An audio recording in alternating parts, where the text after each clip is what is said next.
The Arizona State Sun Devils lost a lot on both sides of the ball this offseason due to the NCAA Transfer Portal, but will the team be able to survive these losses? We take a look at the offense on this edition of the Locked On Sun Devils podcast.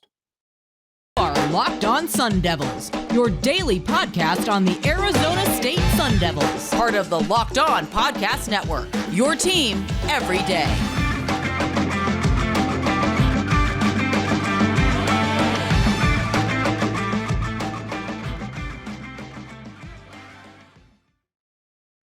And welcome back to this edition of the Locked On Sun Devils podcast. My name is Richie Bradshaw, and as always, I will be your guide for everything Arizona State Sun Devils. Thank you guys so much for making us your first listen of the day. Remember, we are free and available on all platforms, including YouTube, if you would like to check us out in a visual platform. But wherever you do get those podcasts, make sure that you hit like and subscribe and turn on those notifications too, so you get an update every time we post new content, which of course is Monday through Friday.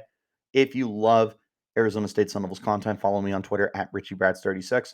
Follow the podcast where you're there as well at LO_Sun Devils, and follow at All Sun Devils for all the content that I'm posting all the time for everything Arizona State. You guys have no excuse to not be in touch with everything going on with Arizona State. Let's go ahead and jump right into today's conversation. Looking at the transfers that Arizona State suffered, the team had 17 players enter the transfer portal this offseason. Of course, Omar Nomenlad is back, but the rest of the guys are gone, and there's a lot of them. Both sides of the ball too, offensive and defensively, and not just like smaller name players. Like there's some big name guys who are no longer with the program.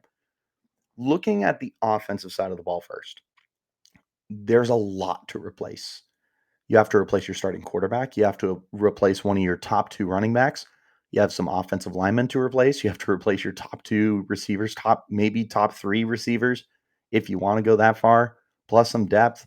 There's a backup quarterback you have to replace, and your kicker, if you want to include him on the offensive side of the ball as well. So I would like to go piece by piece on what is missing from this Arizona State roster because of the NCAA transfer portal, and assess whether or not the Sun Devils are in a position to be able to effectively not so much replace, but continue moving forward without taking too many steps back without these guys, or if this is going to be a devastating loss. Now, let's start with the elephant in the room, of course, being Jayden Daniels, the starting quarterback for Arizona State, the starter for the team for the last 3 seasons, is gone from the program. It completely blindsided Arizona State. We had no idea this was coming, and really just kind of left everything Arizona State Sun Devils kind of in a limbo. We really didn't know what was going to happen with the program. You lost your starting quarterback, and not just that, but like a pretty quality one. Yes, he was coming off a pretty bad season, but prior to that, the dude was pretty dang good. There was a lot of reason to believe that maybe 2021 was an outlier year and that Jayden Daniels could rebound and turn back into that NFL prospect that he appeared that he could have been through his first 2 seasons. He's getting that chance now with LSU. Looking at the loss with Arizona State. Now, initially, this devastated the roster. This was a transfer that made you feel like it was going to be impossible to rebound from. That kind of quarterback play, for better or for worse, is difficult to replace. And Arizona State has been the pinnacle of consistency at quarterback over the last 10 plus years. Because you went from Taylor Kelly to Mike Bercovici to Manny Wilkins to Jayden Daniels. 4 guys in the last 10 plus years. That's dating back to like 2011. That is unheard of. There are a lot of programs who go through quarterbacks like tissues. So Sun Devil fans, we have been spoiled with very good quarterback play. And now the future of the quarterback position is anything but certain. And it was even more uncertain when Jaden left. You had Paul Tyson transfer to the program from Alabama, a former 4-star quarterback, and for what it's worth, the grandson of the legendary Alabama head coach Bear Bryant. And he came to the program and everyone got really excited and was like, okay, this is the guy who's going to push Jayden. And you're right, he did push him right out of the program. Trenton Bourguet is still there. He was a guy who knows the offense, knows his teammates, redshirt junior, so he's been with the program for a little bit. There's some other guys on the roster as well who weren't exactly going to be competing for the starting role. Dalen McLemore was another guy who is listed on the depth chart and this, that, and the other. But at the time of spring camp, this is what you had. And it ended up being pretty unimpressive and had a lot of us very worried about what was going to happen next for the program. The good news is you ended up landing Emory Jones, the former Florida Gators starting quarterback, comes to your program. He truly is so similar to what Jayden Daniels was, at least in terms of what they did last year, almost carbon copies of each other. And Emery Jones had a lot more flashier games than Jayden did. Now, Jaden got benched once last year, and it was when we were getting blown out by Wazoo.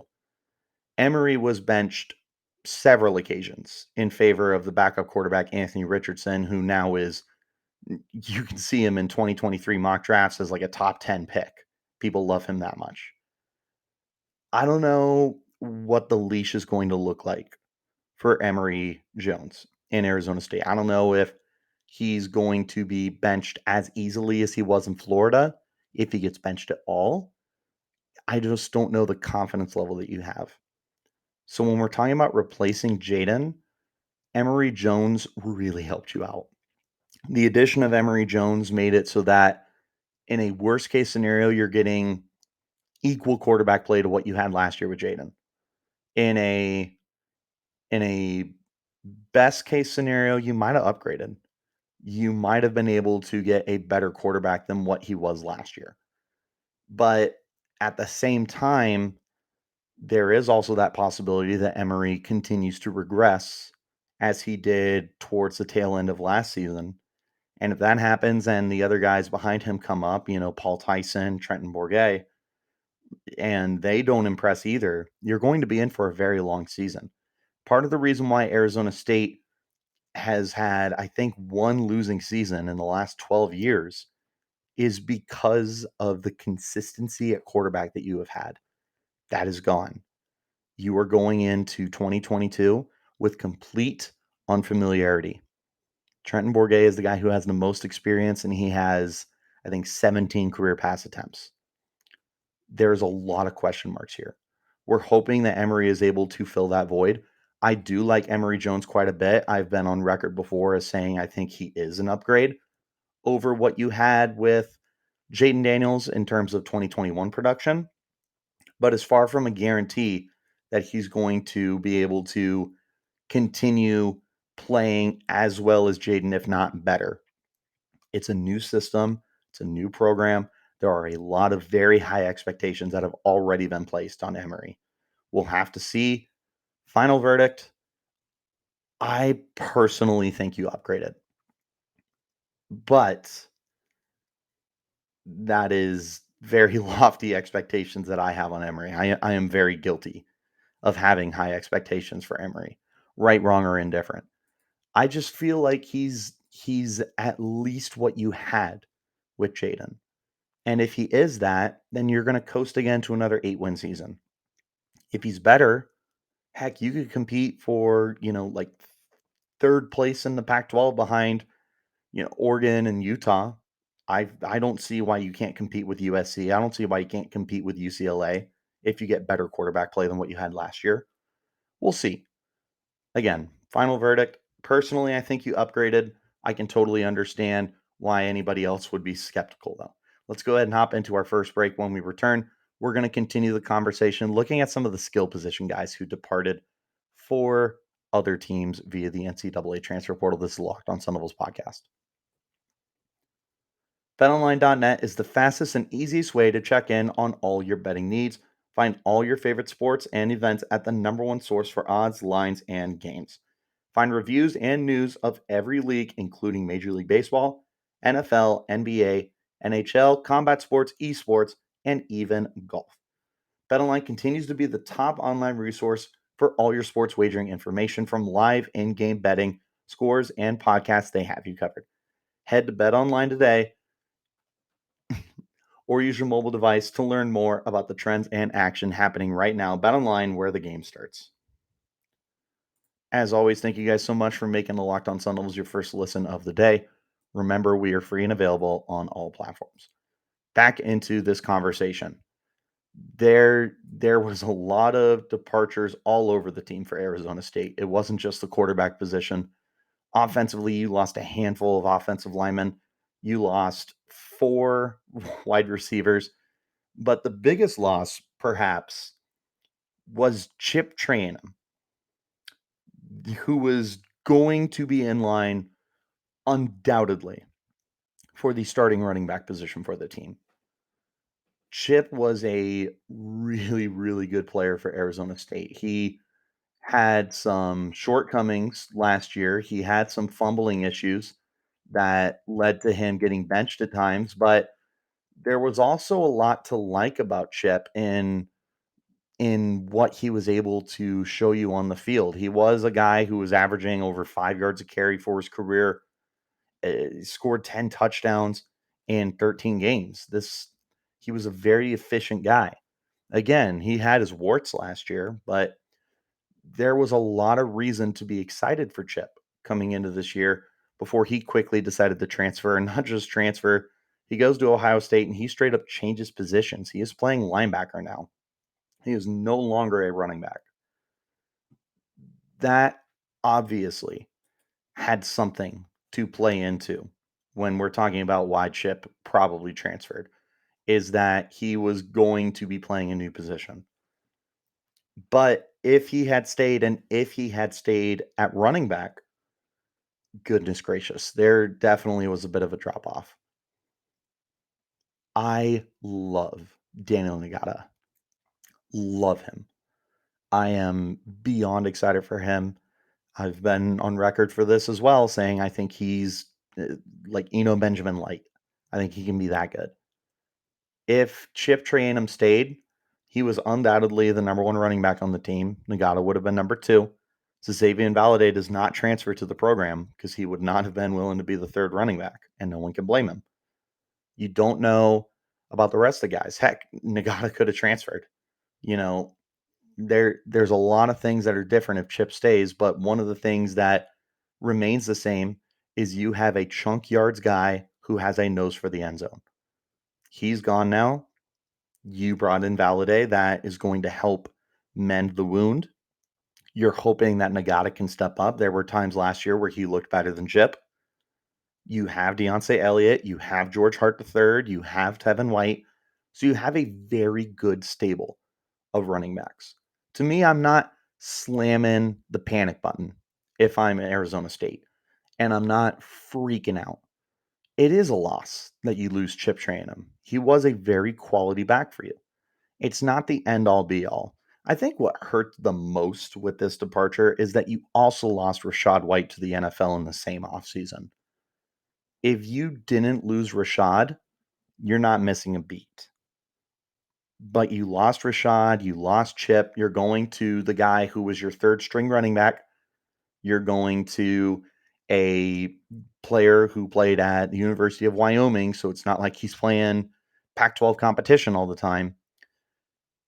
There are certainly large question marks, regardless of my confidence level that this run game is still going to be great. There are definitely things that we're not certain about.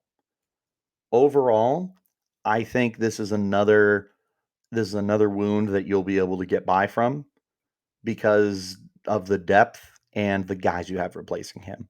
Because Valladay is very experienced. He's a great pass catcher.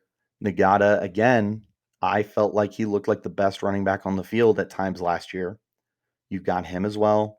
You got some good depth behind him. And you still have a mobile quarterback. I think that's another factor for Emery Jones. If you didn't bring in Jones and you had to roll with Bourguet or Tyson, losing Chip would have hurt even more. Because Chip really accentuated Jayden Daniels play last year and made him better, just like Jaden made him better. They complemented each other the way they were able to run the football. So you lost Chip, you lost Jaden, you lost a huge part of your run game, but you were able to bring in Emory to help replace Jaden.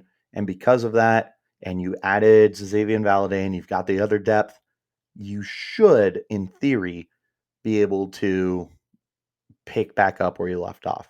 So I'm not worried there. Here's where I am worried looking at wide receiver.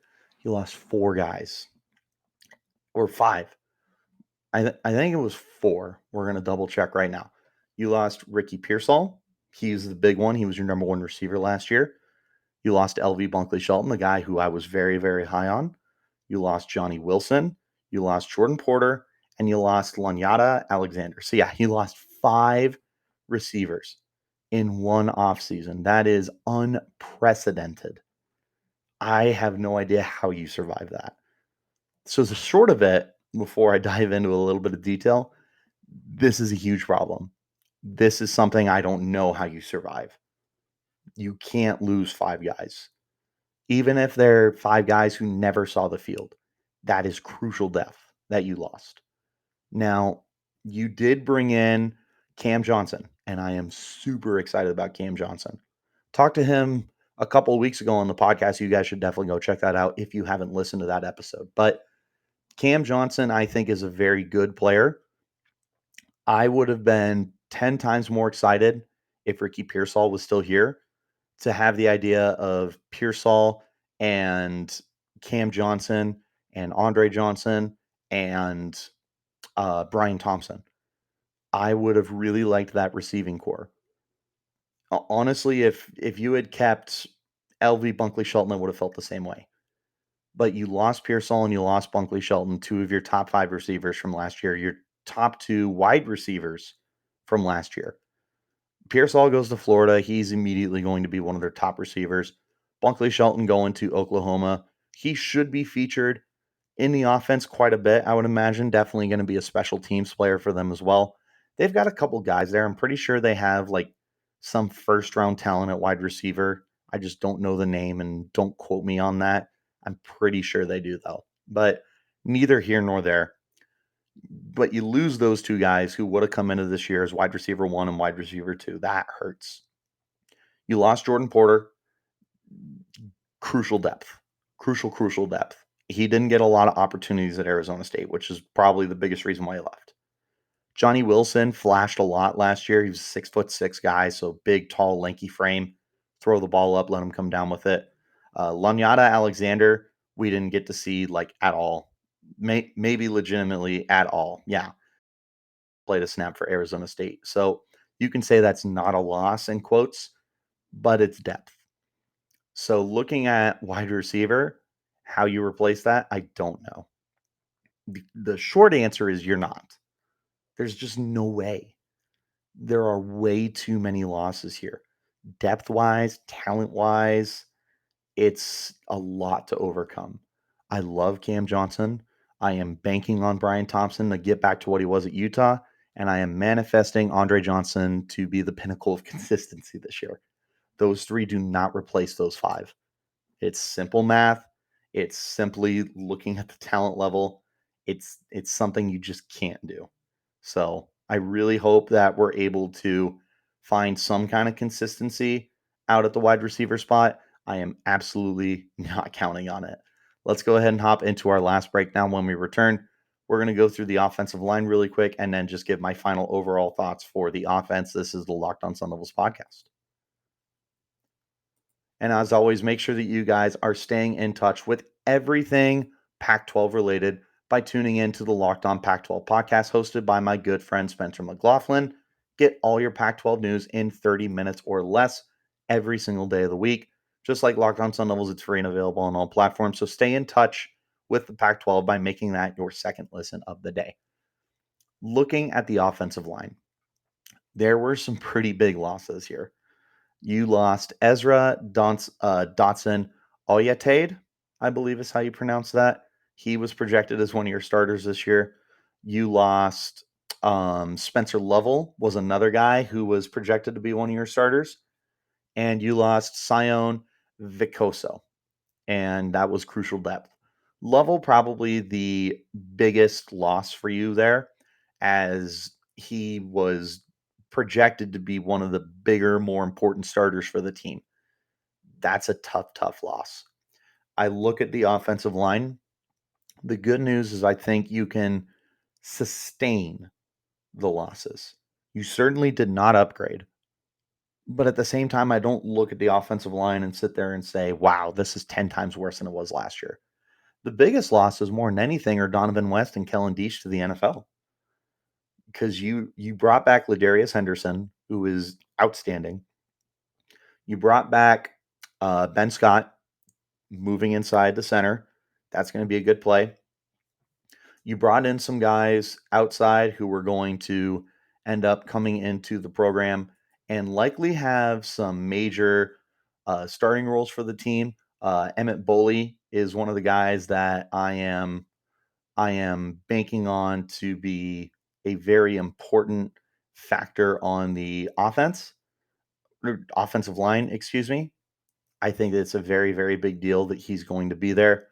Oh my God, they brought in a Penn State kid, and that's going to kill me that I can't remember his name. But he helps provide the depth. I'm going to be trying to figure out his name, so you guys will just have to bear with me as I'm trying to do that. But point being is your offensive line is definitely look. It's worse because you lost 5 players. It's the same conversation we just had at wide receiver. Like it's hard to replace that kind of depth. The good news is, unlike receiver, you still had really good players that remained. If you lost Ladarius Henderson, oh my goodness, the sky would be falling on that offensive line. But you still have him. He is potentially an all Pac 12 kind of player. He could potentially find himself in the NFL next year. That is a good offensive lineman you held on to. Ben Scott, another really good player that you were able to hold on to. I'm excited for Emmett Bowley, who's going to be playing on the left side. Isaiah Glass is someone who's going to be competing for some starting time as well. You've got, um, again, you got the Penn State kid, and it's just absolutely killing me that I can't think of what his name is. But there's plenty to like on this offensive line that helps you think that you might be able to get by this year without being absolutely decimated. You're really hoping that that's going to end up being the case. Because if it's not, it's going to be very difficult this year for the Sun Devils to move the ball offensively because you're going to want to run the heck out of the football. That's going to be your bread and butter. You lose that ability to move the football at your own pace and at your own comfort level. That's a big loss. Final overall thoughts. The offense has taken a lot of hits. It is going to take steps backwards. I guarantee you that. It was not a great offense last year. It is going to be, in a best case scenario, as good as it was last year. It is not going to be better. It is probably going to be worse. You are really hoping that someone steps up in the passing game to help open up this offense underneath. Because if you can't get someone to stretch the field, you can't someone to make defenses respect the middle of the field, and they stack the box on Emory, and they stack the box on this run game, and they pressure this offensive line, your whole offense is going to crumble. So I would tell you the biggest thing here is the offense needs their receivers to step up. And maybe not even just the receivers. The tight ends need to step up too. Messiah Swinson and Jalen Conyers need to step up. They need to become factors in the passing game. If they can find a way to do that, Arizona State can mitigate these losses. They're not going to be better. If they are, outstanding. I would love to be wrong. There is nothing I would love more than to be wrong about that. But the offense is going to take a step back. It is just the nature of the beast. It is what it is, as they say. We'll see. I think that You have the players in place to help you survive.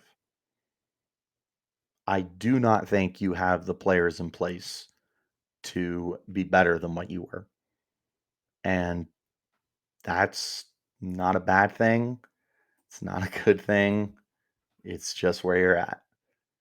But that is going to go ahead and wrap up this edition of the Locked On Sun Devils. So again, thank you guys so much for making us your first listen of the day. Remember, we're free and available on all platforms, including YouTube, if you would like to check us out in a visual platform. But wherever you do get those podcasts, make sure you hit like and subscribe and turn on those notifications so you get an update whenever we post new content, which is Monday through Friday.